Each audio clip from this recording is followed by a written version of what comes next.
Welcome to the Dr. D Show. Alright, welcome to the Dr. D Show. Today we'll be talking about cardiovascular health, and we're going to bust a few common myths about the heart. We have some special guests from our audience today with questions and personal stories about cardiovascular pathologies they have dealt with. Alright, so our first guest today is a 21-year-old university student who has a very interesting story to tell. Let's bring him in. How's it going? Good. Nice to meet you. Nice to meet you. Big fan, long time fan. Thank you. Like the show? Yeah. Yeah, me too. Alright, so let's get started with some introductions. So what's your name? I'm Alex. Nice, where are you from? Guelph, Ontario. Oh, that's cool, I've been there. Yeah. So tell me a bit about yourself and your story. So my family has a history of heart disease, but no one in my family has died before the age of 60, so why should I be worried about heart disease? I'm too young to die. Oh, good question. Myth 1. You don't have to worry about heart disease until you're older. Alright, so unfortunately what you were saying is false, and a lot of people think the same way. But heart disease or cardiovascular disease is a disease involving the heart and blood vessels, including heart attack, stroke, arrhythmias, heart failure, stuff like that. So how you live now affects your cardiovascular health and risk of cardiovascular disease in the future. Additionally, not all patients of heart disease are elderly, unfortunately. Type 2 diabetes, childhood obesity, and other risk factors such as your diet, if you're a smoker, things like that, increase the risk of cardiovascular disease at a younger age. Myth busted. So actually, it just so happens that you might have hypertension. So let's check it out and see if you do. Now, this is a hypertension machine, and we're going to actually, at this, what can I get one of your arms and pull up your sleeve? Perfect. And you want to slide this up there with the arrow pointing down right over here. And let's just tighten this up for you. Perfect. So let's test the blood pressure. Oh my God. Sorry to say, these are one of the highest blood pressures I've ever seen. No, Doc, that can't be. Yeah. Have you been eating unhealthy? Yeah, no, I eat McDonald's every day. Not McDonald's! Yeah. No! I'm too young to worry about cardiovascular disease. Listen, you really got to get these tips in, okay? So lifestyle changes, they got to happen. You got to do some more aerobic exercise, probably eating healthy. That means no McDonald's for a while. No. Yeah, low salt diets, things like that should help you, man. Right now, you're not on a good track. All right, audience, so if there's anything you want to take out of this, is that heart disease, things like that can happen at any age. You want to make sure you keep a healthy lifestyle, so you want to eat well, you want to exercise to avoid it from occurring at any time of your life. All right, so next we have a young woman who's been experiencing some symptoms that may be related to cardiovascular disease. Let's bring her out. Nice to meet you. Nice to meet you too. All right, so tell me a bit about yourself. So my name's Agatha, I'm 30 years old, I'm a stay-at-home mom. One day I started feeling tired and short of breath, slightly nauseous and had pain in my neck and jaw, but I continued on with my day. I didn't think anything was wrong. After a while I knew something was really wrong, and after going to the hospital they told me I suffered a heart attack. Wasn't I supposed to feel chest pain? Myth number 2. If you're having a heart attack, you will feel debilitating chest pain. So that's a really good question. Men and women can experience different symptoms of a heart attack. Often men are more likely to feel chest pain during the attack, and women can experience different symptoms.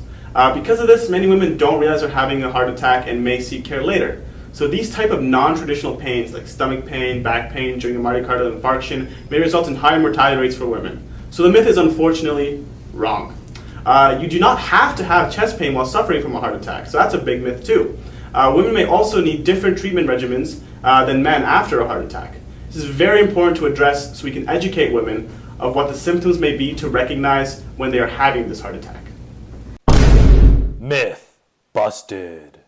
So, moral of the story, audience, you don't always have to have the same symptoms if you're a man or a woman for heart attacks. You have to look for the untraditional symptoms, so things like stomach pain and back pain. It's not always movie-like chest pains and falling over. So make sure you go to the doctors and get them checked out if you have any of these. Alright, so for our next audience member, we have a 60-year-old male who loves to smoke darts and break hearts. Let's bring him in. Nice to meet you. Oh, nice to meet you. Nice to meet you too. Alright, so tell me a bit about yourself. Well, my name's Andrew. I've been smoking cigarettes for about 40 years. My family's been telling me to quit since I started, but it's too late at this point, right? Myth number 3. There is no cardiovascular benefit in quitting smoking if you are already a chronic smoker. So that's a good question. However, unfortunately, what you were saying is false. There are immediate and long-term beneficial cardiovascular effects of smoking cessation.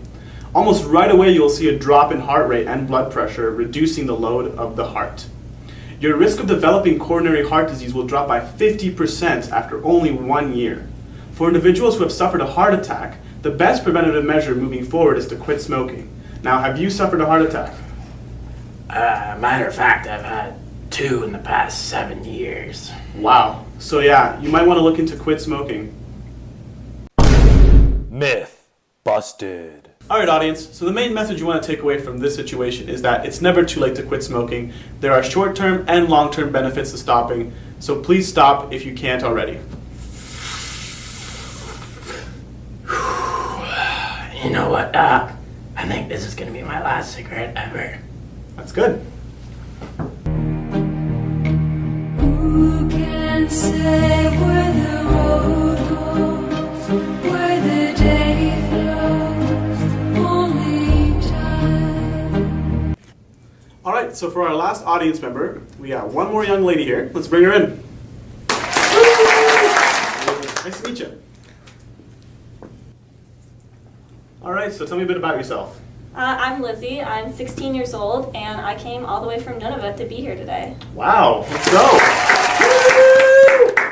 Yeah! Well, I've heard that people use the term heart failure and heart attack interchangeably. Are they really the same thing, or are there differences? That's a really good question. Oh yeah. Myth number 4. Heart failure and heart attacks are the same thing. So, heart failure and heart attack are actually not the same thing. There are various types of heart failure that all result in the inability of the heart to pump blood to meet the demands of the body. A heart attack is death or necrosis of the heart muscles due to a block in coronary arteries. So coronary arteries are the arteries that supply the heart muscle. And the heart muscle pretty much won't be able to get oxygen, which will lead to something called myocardial ischemia, which means the lack of oxygen. So heart attacks are usually sudden, whereas heart failure can occur over long periods of time. And heart attacks can actually lead to heart failure because there will be less working muscle tissue that is pumping blood throughout the body. Myth busted. So, moral of the story here is to not use heart attack and heart failure interchangeably. There's differences, and actually, heart attacks can lead to heart failure. So that's why some people can get them mixed up. If you want to learn more about this, audience, you can check out the BioM 4180 course. Dr. Pyle is a great instructor, and he'll go through all of this with you. Alright, so that concludes the cardiology special on the Dr. D show. Join us next week when we can look at the male and female human anatomy. And remember, why get turned? When you can get learned. Let's go. See you later.